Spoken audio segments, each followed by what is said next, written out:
السلام علیکم ورحمۃ اللہ وبرکاتہ۔ دوستو، آج ہم بات کرنے جا رہے ہیں اسلام کے ایک ایسے جنگجو کے بارے میں جن کا قد اس قدر دراز تھا، یوں معلوم ہوتا تھا جیسے کھجور کے درخت کا تنا ہے۔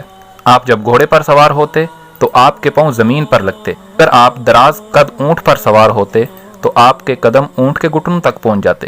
آپ کی بہادری اور شاہ سواری مشہور تھی۔ آپ جب بھاگتے تو تیز رفتار گھوڑا بھی آپ تک نہ پہنچ پاتا۔ بلاد کند اور خضر موت کی وادیوں میں آپ کی بہادری کے چرچے تھے، لیکن آج کے دور میں بہت ہی کم لوگ آپ سے واقف ہیں۔ جی ہاں، آپ کا نام حضرت دامس اور کنیت ابو الہول تھی۔ آپ نام اور کنیت دونوں سے ہی مشہور۔ آپ کی رنگت اس قدر سیاہ تھی کہ دور سے چمک پیدا ہوتی تھی۔ آپ صحابی رسول نہیں، آپ تابعی ہیں، کیونکہ آپ نے صحابہ کے ساتھ مل کر بہت سی جنگیں لڑی ہیں۔ آپ ملوک کندہ کے بنی طریق کے آزاد کردہ غلام تھے۔ حضرت عمر فاروق رضی اللہ تعالیٰ عنہ نے آپ کی بہادری کے چرچے دیکھ کر آپ کو مسلمانوں کی مدد کے لیے بھیجا جب اسلامی لشکر نے قلعہ حلب کا محاصرہ کیا ہوا تھا۔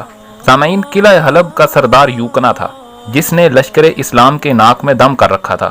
قلعہ کے اندر جانے کا ایک تو کوئی رستہ نہ تھا، دوسری طرف یوکنا انتہائی چاق و چوبند اور مکار آدمی تھا۔ جب بھی اسے موقع ملتا مسلمانوں پر حملہ بول دیتا۔ کہیں مسلمان غافل دکھائی دیتے، کھانا کھاتے دکھائی دیتے، نماز پڑھتے دکھائی دیتے تو وہ چھپ کر رات کو موقع پا کر مسلمانوں کو غافل جان کر ان پر حملہ کر دیتا اور فوراً اپنے بندے لے کر واپس اپنے قلعہ میں چلا جاتا۔ یوں مسلمانوں پر ہر وقت خوف کی کیفیت رہتی کہ نہیں معلوم ہوتا تھا کہ کس وقت حملہ ہو جائے۔ حضرت دامس جب پہنچے تو آپ نے لشکریوں کو کہا، کیا معاملہ ہے؟ اتنا سخت محاصرہ کر رکھا ہے، پھر بھی آپ لوگ خوف و خراس میں مبتلا ہیں۔ انہوں نے جواب دیا کہ یوکنا کا طریقہ کار ہی اس طرح ہے کہ ہم لوگ غافل ایک لمحے کے لیے بھی نہیں ہو سکتے۔ ابھی یہ بات جاری تھی کہ شور و غوغا کی آوازیں آئیں، آہ و بکا کی آوازیں آنے لگیں۔ حضرت دامس فوراً کھڑے ہوئے، تلوار نیام سے نکالی اور جس طرف سے شور آ رہا تھا اس طرف دوڑ لگا دی۔ حضرت دامس کے ساتھیوں نے بھی آپ کے ساتھ دوڑ لگا دی۔ جب آپ اس مقام پر پہنچے تو دیکھا یوکنا 500 ساتھیوں کو لے کر مسلمانوں کی ایک ٹولی پر حملہ آورا ہے۔ یوکنا کے ساتھ ایسے افراد تھے جو شیروں کی طرح تھے۔ حضرت دامس بھی رجز پڑھتے ہوئے حملہ آور ہوئے۔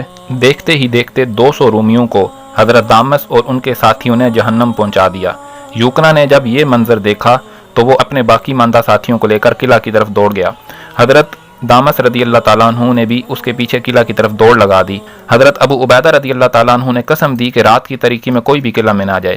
لہٰذا سپہ سالار کی طرف سے جب یہ حکم آ گیا تو حضرت دامس بھی اپنی ساتھیوں کے ساتھ واپس آ گئے اور عرض کی کہ آپ محاصرہ اٹھا کر اسلامی لشکر کو دور لے جائیں اور کسی ایسے مقام پر چھپ جائیں کہ رومی یہ سمجھے کہ آپ لوگ واپس جا چکے ہیں۔ لہذا لشکر اسلام محاصرہ اٹھا کر واپس چلا گیا۔ یہ دیکھ کر رومی خوش ہو گئے۔ حضرت دامس ایک غار میں اپنے ساتھیوں کے ساتھ چھپے رہے۔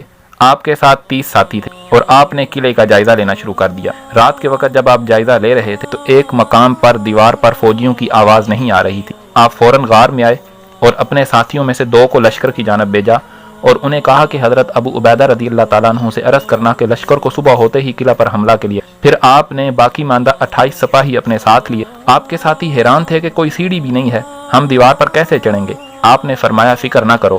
آپ نے 7 طاقتور لوگوں کو چنا۔ حضرت دامس اس مقام پر گئے جہاں سپاہی سو چکے تھے۔ آپ وہاں زمین پر بیٹھ گئے اور ان میں سے ایک کو کہا کہ وہ ان کے کندھے پر بیٹھ جائے، اسی طرح پھر دوسرے کو کہا کہ وہ اس کے کندھے پر بیٹھ جائے۔ یوں 7 آدمی اوپر تلے بیٹھ گئے۔ آپ نے پھر سب سے اوپر والے کو کہا کہ اللہ کا نام لے کر کھڑے ہو جاؤ۔ لہٰذا وہ آدمی کھڑا ہو گیا۔ پھر اس سے نیچے والے کو کہا اور پھر اس سے نیچے والے کو۔ آخر میں آپ خود اللہ کا نام لے کر کھڑے ہو گئے اور 7 کے 7 لوگوں کو اوپر اٹھا لیا۔ جو شخص سب سے اوپر تھا وہ دیوار پر چڑھ گیا۔ انہوں نے دیوار کے اوپر ایک رومی کو نشے میں پایا۔ انہوں نے اس کو اٹھا کر دیوار سے نیچے پھینک دیا۔ پھر انہوں نے اپنا امامہ لٹکایا اور باقی ساتھیوں کو بھی اوپر لے آئے۔ حضرت دامس قلعہ کا جائزہ لینے لگے۔ آپ نے دیکھا کہ یوکنا اور اس کے مصاحب شراب نوشی میں مشغول ہیں۔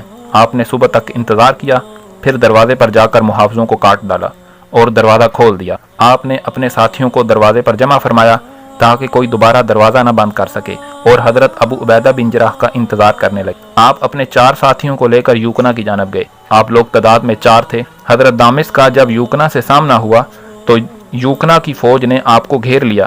حضرت اوس فرماتے ہیں کہ میں بھی اس دن حضرت دامس کے ساتھ تھا۔ مسلمان شیروں کی طرح لڑے۔